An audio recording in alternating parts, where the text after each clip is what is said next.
Well, here we go again, talking about operators dying, because it worked so well last time, but today it's different, because in this video we will not speculate about whether or not an operator will die, we will talk about an actual death we witnessed in-game, and we will find out who was the killer.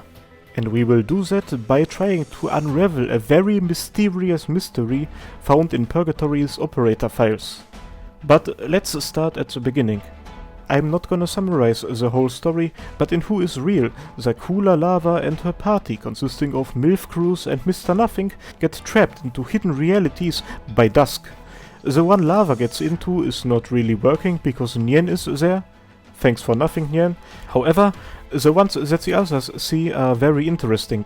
The stuff Cruz sees is what we need to really dive into now. Bunny Girl Senpai wakes up and sees Beagle. She seemed very surprised to see that little ginger nerd and spends some time with her. That includes hunting bounty hunters, because of course it does. Sometime later, it seems like Cruz is about to depart and go visit Fang in Colombia. The next thing is where it starts to get really weird. See you. We'll meet again. You know that's not how things will end. What you will face on the path ahead will be far worse. 3 dots. I knew you'd be here. Sorry, but I won't let you pass. No matter what. What's happening? Then Cruz wakes up. She gets greeted by a Rhodes Island guy. They seem to be in a difficult situation.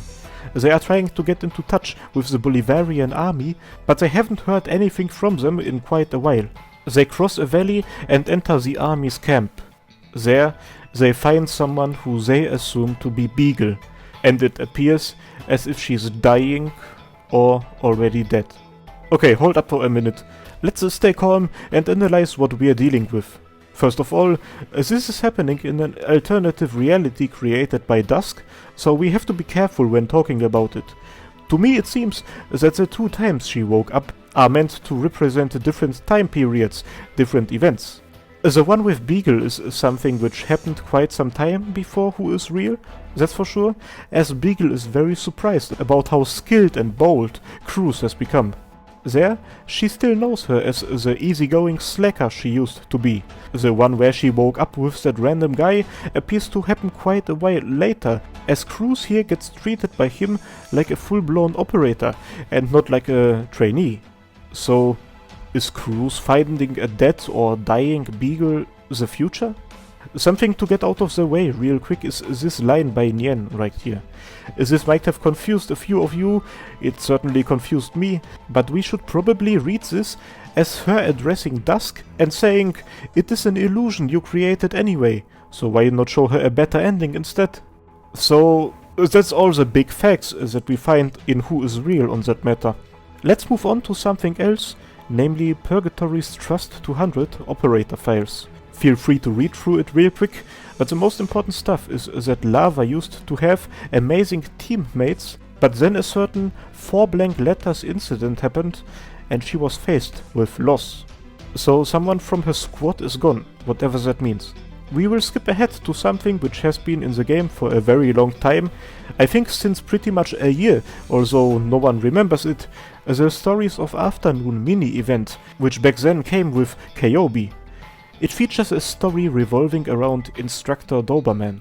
There, Dobermann is having a conversation with 2 of her trainees, Beagle and Fang, about her time in the Bolivian Civil War. She says some interesting stuff about how she once used to fight for the government as a colonel, then joined the resistance, and finally left for Rhodes Island. She also told them about how all of her comrades died and how she had to follow orders. Fang's and Beagle's reactions are quite interesting. Beagle is interested to hear about Bolivar, as it's her parents' home country. Fang reacts differently. She is the one asking all the questions and basically carrying the conversation. She seems very interested as well, but not really in an enthusiastic way. After the 2 leave, Dobermann still thinks about her time in the army and says that despite her liking it at Rhodes Island, she will go back one day. We will jump to something else again, to Beagles Skin. It shows her in a similar way as MILF Cruz and Purgatory Lava. She has grown up, and by the look on her face, she has been forced to grow up mentally as well. Let's read the description of it. Worn by elite operator Beagle, and this is her final test. The test part, I think, shouldn't be taken literally here. If she's already an elite operator, she doesn't have to undergo tests. It seems more that the skin is showing her during a final battle. Every skin comes with a quote, and this one's is, "I knew you'd be here. Sorry, but I won't let you pass, no matter what." It is exactly what we heard before. And the skin depicts her in Bolivar. That's a bunch of stuff correlating, eh? Let's at least vaguely connect it. Someone from Lava's team is gone after an incident. According to Beagles Skin, it might be her. The 4 blank letters incident has 4 blank letters in its name, and Fang seemed to be very interested in Bolivar's conflict, as seen in Stories of Afternoon. And the "I knew you'd be here" and the sad smile Beagle has definitely speaks for her looking at someone she knows during her final stand. Seems like Fang might be a little bit sussy. A lot of people have been very quick to assume that Fang is the one responsible for Beagle's death. It's pretty much the consensus among the community. But some stuff doesn't sit right with me here. If Beagle knew they'd be there, that statement got repeated twice, why did she wonder about what Fang is up to? And it gets directly said at the first awakening of Cruz that Fang, Beagle, and most likely the rest of their team are on vacation. Furthermore, Fang has absolutely no connection to Bolivar and its factions. When talking with Dobermann about the Civil War, she seemed very interested, but very skeptic as well. Is there another faction in Bolivar she could have joined? To be fair, she went on vacation in Colombia, but that does not equal joining its military. Especially since she already has left Colombia's military once. She is a Curanta born in Casimir who moved to Colombia's outskirts as a kid and was recruited there. There she also met Cruz and Beagle, also kids of immigrants. They faced a lot of discrimination, which got even worse after they got infected. Together, they left Colombia and joined Rhodes Island. She has already chosen her friends over her country once. She has no love for Colombia left. And something entirely else. If Fang is a traitor who killed Beagle, made her team break up and caused a lot of trouble, would Cruz wear her chest rings or whatever they're called on her ears? They are exactly the same. The devs wouldn't add something like that without a purpose. This is definitely a very weird situation. But it's gonna get even weirder. In Beagle's skin description it says, "Final test." We have already established that it should be read as "final battle" instead, but maybe there is a reason to why the term test is being used. Tell me, who is the one who used to test Beagle when she was a trainee? Let me completely mind break you with today's theory. Beagle was not killed by Fang, she was killed by Dobermann. Do not click off the video, we need to discuss that more. Think about it. Who is more likely to be involved in a Bolivian conflict? A random girl who has been mistreated by Colombia time and time again? Or a former Bolivarian colonel who has stated that her roots are in Bolivar and that she will return there? Dobermann told Beagle about her time in Bolivar in her event story, so Beagle saying "I knew you'd be here" would fit better with Dobermann than with Fang as well. And as mentioned earlier, the whole test stuff is really important also.